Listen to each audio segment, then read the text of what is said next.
Hey, I'm Brian Russell with Walking and Talking Spirituality. Thanks for taking a walk with me today. And today I'm thinking about the difference between living through a blizzard and living through the season of winter. I know that's kind of funny because I'm walking around here in Orlando. It's up in the 80s and beginning of April, but I think a lot of us made the mistake when this COVID virus started right up of thinking this is going to be short term.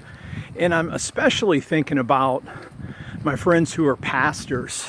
We all had to do this sudden pivot, figure out how to use Zoom or Facebook Live. You know, the big churches had teams to do this, but I have lots of friends that are essentially solo pastors or just have really limited staffs, and huge change.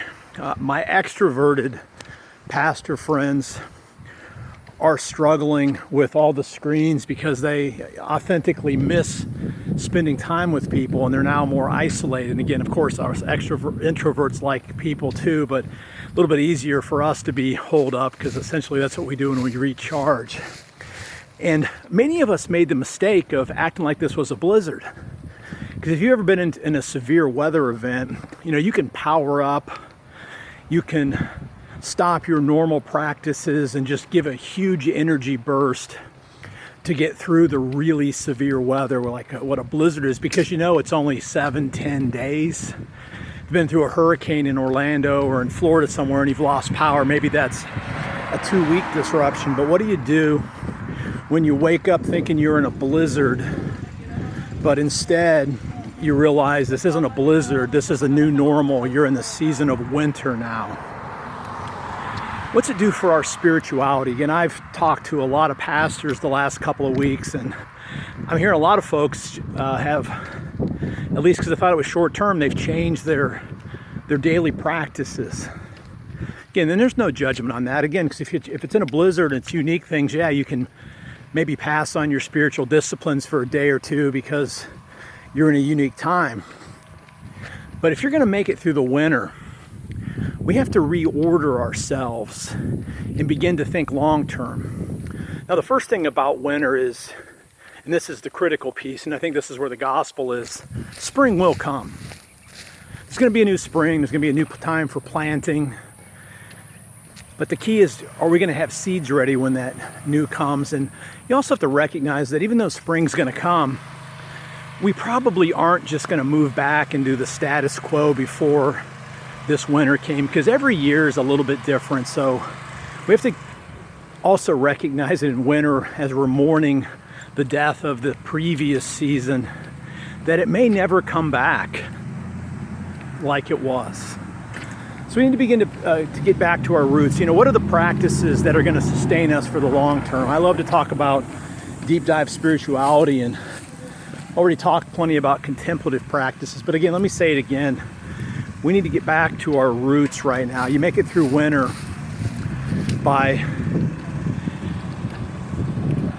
focusing on your core practices. And we need to teach our people that. Again, the best time to have prepared for winter was during the summer and the fall at the harvest time. The next best time is we need to start practicing right now so we can be ready for the long haul.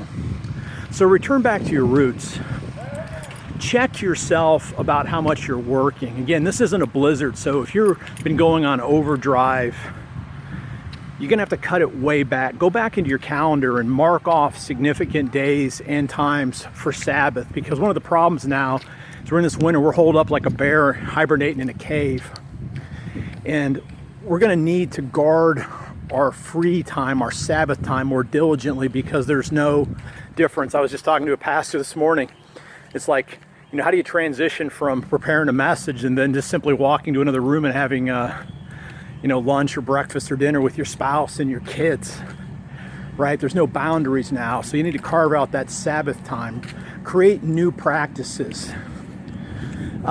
Check yourself, because the other thing about being in winter versus a blizzard, when we're in a blizzard, we can be heroes, right? And that's what we do as pastors. We love to rescue people. We love to be the God's ambassadors of abundance. But one of the things about with this winter is that it's our winter too, not just somebody else's. I was thinking it's kind of like, and again, forgive the analogy if this is hurtful anyway, because I don't intend it to be. It's kind of like we're all in a period of mourning. We're all in a funeral now. And then as pastors, we're actually having to preach our own loved one's funeral, which is really hard. So not only are we caring for everybody else, we don't have somebody to care for us now too. So friends, what are you doing now that's going to get you through this winter so that when springtime comes, you'll be ready for the abundance that is going to unleash and then yield a great harvest? I'm Brian Russell. Thanks for taking a walk with me.